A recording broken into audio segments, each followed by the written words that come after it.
The regulation on safety management systems for smaller cargo vessels, passenger ships, and fishing vessels sets out the requirement for safety management systems on vessels below 500 gross tons that are used commercially. And this regulation came in 2017 as a consequence of high accident numbers in, amongst others, the fisheries and fish farming industries. The guidance issued by the Norwegian Maritime Authority gives a very good introduction to safety management systems.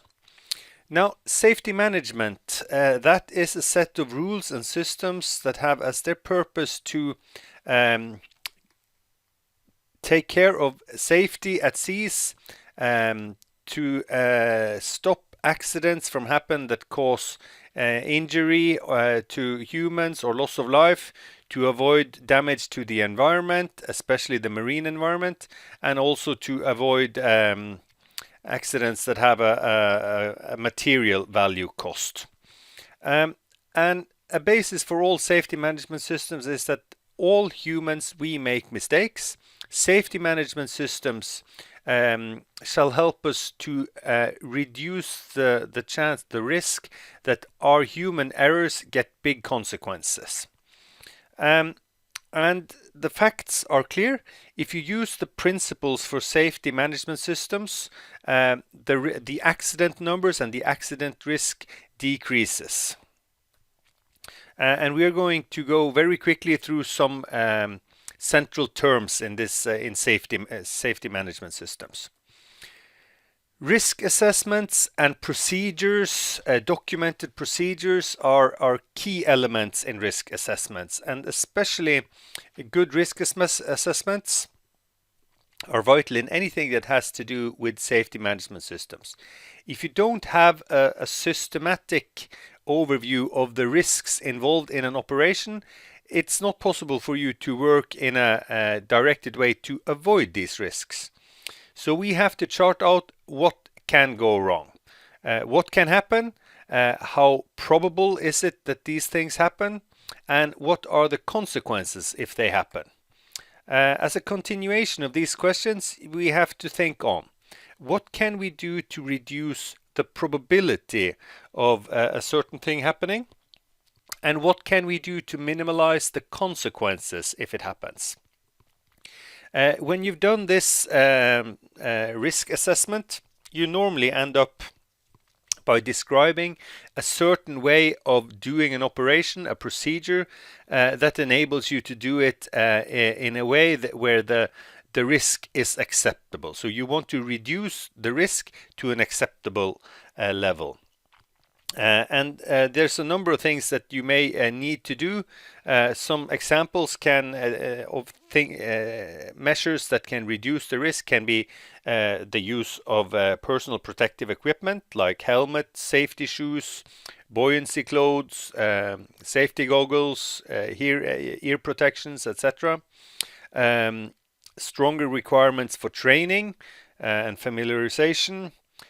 Defining safe zones and no-go zones on deck, and also technical changes to equipment or changes to procedures as to how an operation is done.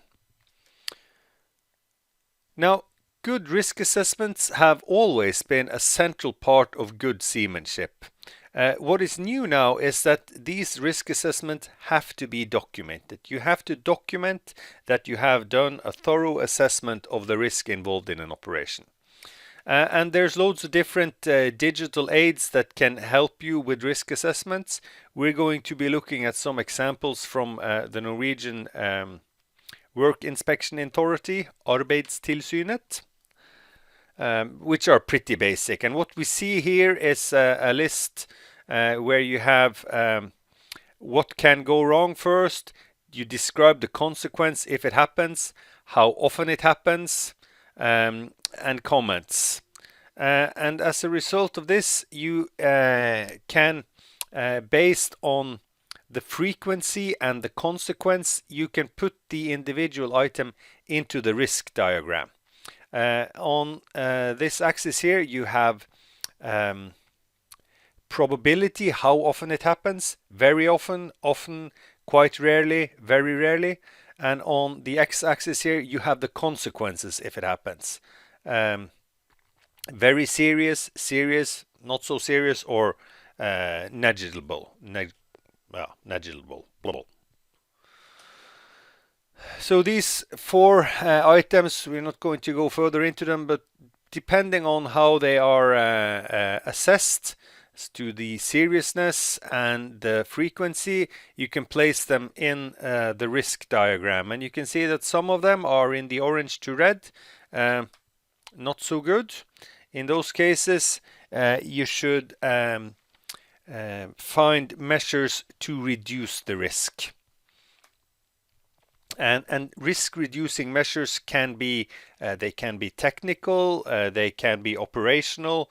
As we saw earlier, there's a lot of different strategies that you can use to reduce the risk.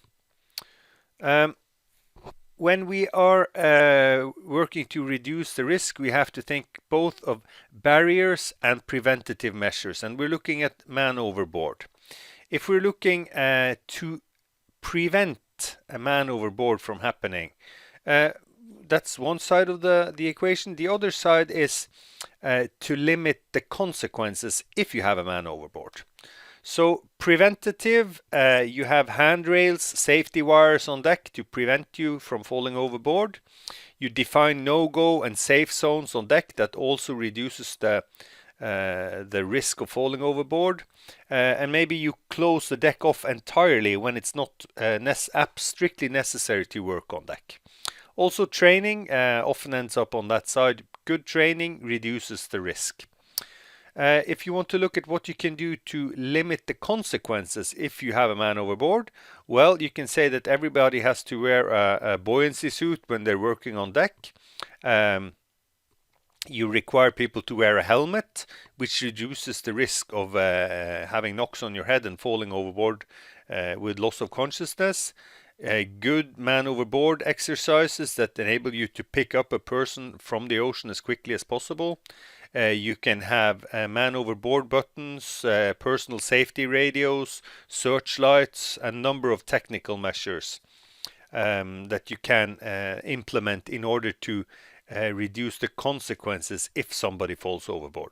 So to improve safety, we both have to reduce the probability and reduce the consequence of man overboard in this case here. Now, safety management work is a continuous process. You have to plan the measures, you have to execute the measures, you have to assess how your measures are working, and then based on the assessment, you have to improve. The planning phase is finding out what are the requirements, finding out what kind of procedures do we already have, which risk assessments do we have, what kind of need for increased competence is relevant, and what kind of documentation do we need to fulfill requirements. The execution phase, training, information, developing improved procedures for how to do work. Assessment, well, you work with non-conformities, safety rounds, management review, and also external reviews, inspections from authorities of different kinds. The improvement phase, annual review, also continued working with the non-conformities and a continuous process of improving risk assessments and procedures. We're going to look at some of the central requirements in the regulation. Paragraph number 4, the shipping company, the ship owner should define and document the master's or the ship captain's duties and authority. Now, paragraph number 5, the shipping company shall secure that those who work on board have the necessary qualification, gets the necessary training, and are well familiar with the safety management system. Paragraph 6, risk assessments and necessary procedures and checklist suitable for the ship's operation are to be made and implemented. And paragraph 7, the shipping company should make procedures for emergency situation, including drills and safety training. Paragraph number 8, the shipping company should implement a system for reporting and treating non-conformities. Very important. Number 9, you should have separate procedures for maintenance and control of critical equipment. So these are very basic requirements and very important to fulfill. But how? How do you do this? Well, there's a number of examples. This one is from a safety management system that has been developed by the Fishermen's Association in Norway, especially for smaller fishing vessels below 15 meters. And what we see here is a checklist for newly employed, sort of a familiarization checklist of basic things that everybody should be familiarized with when they start working on a boat. And this is absolutely minimum. The guidance from the Maritime Authority also has a suggestion for safety and maintenance routines for critical equipment here, describing what kind of systematic maintenance should be done and the necessary frequencies for some of the equipment that you have on board. Systematic maintenance could be documented either on paper or in an electronic maintenance system. Now, the requirement for safety management system for vessels below 500 gross ton is still fairly new, and it varies a lot how far the different ships and shipping companies how developed their safety management systems are. But this is a focus area for the Maritime Authority. Good safety management is important when it comes to reducing the accident numbers. And there is a long list of accidents, serious accidents that could have been avoided if you had only taken the time to properly assess the risk before you started on the job. If you had just put down 5 minutes to think things through before you started, somebody wouldn't have had to die.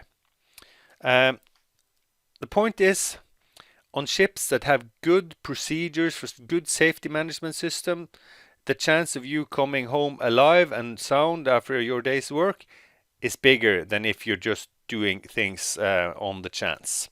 So, safety management system, very important. Make sure that you take this serious.